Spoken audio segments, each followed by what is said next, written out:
اعوذ باللہ من الشیطان الرجیم بسم اللہ الرحمن الرحیم۔ سورۃ زخرف آیا 46۔ قریش نے نبی صلی اللہ علیہ وآلہ وسلم کی نبوت کو طعنوں کا نشانہ بنایا کہ آپ صلی اللہ علیہ وآلہ وسلم فقیر ہو گئے، مال اور عزت نہیں۔ اللہ تعالیٰ نے اسی سے مشابہت رکھنے والا واقعہ فرعون بیان فرمایا کہ جب فرعون کو موسیٰ علیہ السلام نے توحید کی دعوت دی تو اس نے جواب میں کہا کہ میں بڑا مالدار ہوں، میرا مال اور عزت دیکھو۔ اللہ تعالیٰ نے فرعون کے ساتھ موسیٰ علیہ السلام کا حال بیان فرمایا۔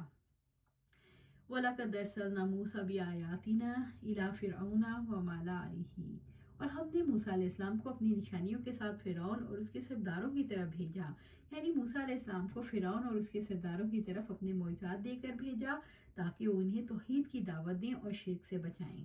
موسیٰ علیہ السلام کو 9 بڑے بڑے معجزات دیے گئے، جیسے کہ رب العزت نے فرمایا، پھر ہم نے ان پر طوفان بھیجا، ٹڈیاں اور جوئیں اور مینڈک اور خون، جو الگ الگ نشانیاں تھیں، پھر بھی انہوں نے تکبر ہی کیا اور مجرم لوگ تھے۔ سورۃ الاعراف آیا 133۔ انہوں نے موسیٰ علیہ السلام کی دعوت کا مذاق اڑایا اور ان کی توہین کی۔ آخر کار ان پر اللہ تعالیٰ کا عذاب آیا۔ فقال انی رسول رب العالمین، تو اس نے کہا یقیناً میں رب کائنات کا رسول ہوں۔ موسیٰ علیہ السلام نے فرعون اور اس کے سرداروں کو کہا میں رب العالمین کی جانب سے رسول ہوں۔ موسیٰ علیہ السلام نے انہیں اللہ تعالیٰ کے واحد معبود ہونے اور شرک کے باطل ہونے کی دعوت دی۔ سورۃ زخرف آیا 47۔ فَلَمَّا جَاءَهُم بِآيَاتِنَا، تو جب وہ ان کے پاس ہماری نشانیاں لے کر آیا، یعنی جب موسیٰ علیہ السلام فرعون اور اس کے سرداروں کے پاس اپنی نشانیاں لے کر آئے تو انہوں نے انکار کیا۔ اِذَا هُم مِنْهَا يَضْحَكُونَ، تو تب وہ اس پر ہنس رہے تھے، یعنی انہوں نے تکبر اور ظلم سے ان نشانیوں کا مذاق اڑایا۔ موسیٰ علیہ السلام سے ان لوگوں نے رسول ہونے کی دلیل طلب کی تھی، پھر جب انہوں نے معجزات دکھائے تو انہوں نے کہا یہ تو جادو ہے، یہ تو جادو کے زور سے بھی ہم بھی پیش کر سکتے ہیں۔ سورۃ زخرف آیا 48۔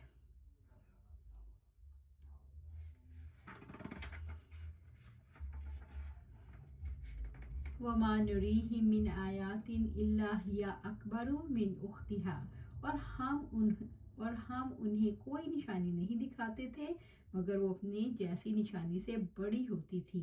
ہم نے فرعون اور آل فرعون کو جو نشانیاں دکھائیں ان میں سے ہر نشانی پہلی نشانی سے زیادہ بڑی تھی، تاکہ وہ موسیٰ علیہ السلام کی نبوت پر دلیل بھی ہو اور ان کے لیے باعث عبرت بھی ہو۔ ان پر طوفان آیا، موسیٰ علیہ السلام کی صداقت پر بڑی دلیل تھی کیونکہ پچھلی نشانیوں سے بہت زیادہ بڑی نشانی تھی۔ وَأَخَذْنَاهُم بِالْعَذَابِ، اور ہم نے انہیں عذاب میں پکڑ لیا، یعنی اللہ تعالیٰ نے انہیں عذاب میں اس لیے مبتلا کیا کہ وہ کفر سے اللہ تعالیٰ پر ایمان، اس کی اطاعت اور اس کے کاموں پر توبہ کی طرف لوٹیں جس پر وہ ابھی تک قائم رہتے۔ لَعَلَّهُمْ يَرْجِعُونَ، تاکہ وہ لوٹ آئیں، کہ وہ اسلام کی طرف لوٹیں اور اس کی اطاعت کریں تاکہ شرک اور شر زائل ہو۔ سورۃ زخرف آیا 49۔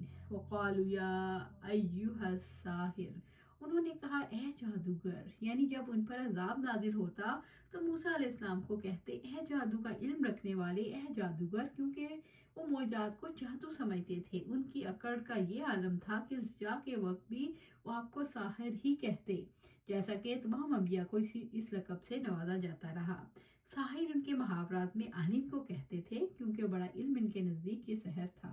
شاید اس خوشامد اور لجاجت کے وقت موسیٰ علیہ السلام کو بظاہر تعظیمی لقب سے پکارا ہو اور خبث باطن، یعنی باطن میں جو شر چھپا تھا اس کی طرف اشارہ بھی کیا۔ ہم تجھ کو نبی اب بھی نہیں سمجھتے۔ ادعو لنا ربک بما عہد عندک، ہمارے لیے دعا کرو اس عہد کی وجہ سے جو اس نے تم سے کیا، یعنی جب ان پر عذاب آتا تو تڑپ کر موسیٰ علیہ السلام کے پاس آتے اور خوشامد کرتے اور کہتے جس چیز سے اللہ تعالیٰ نے تمہیں فضیلت عطا کی ہے اس کے ذریعے دعا کرو، ہم پر سے اللہ تعالیٰ عذاب دور کرتے۔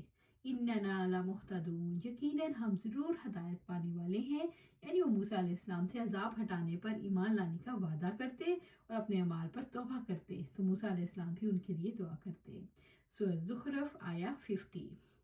فَلَمَّا كَشَفْنَا عَنْهُمُ الْعَذَابَ إِذَا هُمْ يَنْكُثُونَ، پھر جب ہم ہم ان پر سے عذاب ہٹا دیتے تو اچانک وہ اپنا عہد توڑ دیتے. یعنی جب موسیٰ علیہ السلام کی دعا سے عذاب ٹل جاتا تو عہد شکنی کرتے اور اپنے کفر پر قائم رہتے. جیسا کہ رب العزت نے فرمایا پھر جب ہم ان سے ایک وقت عذاب کو دور کر دیتے جس کو وہ پہنچنے والے ہی تھے تو اچانک وہ عہد توڑ دیتے. سورۃ اعراف آیا 135. اللہ سبحانہ تعالیٰ سے دعا ہے ہمیں قرآن و سنت پر عمل کرنے کی توفیق دے، اس پر جما دے اور قیامت میں اور جنت میں اپنے پاس اعلیٰ مقام پر گھر عطا فرمائے. آمین یا رب العالمین.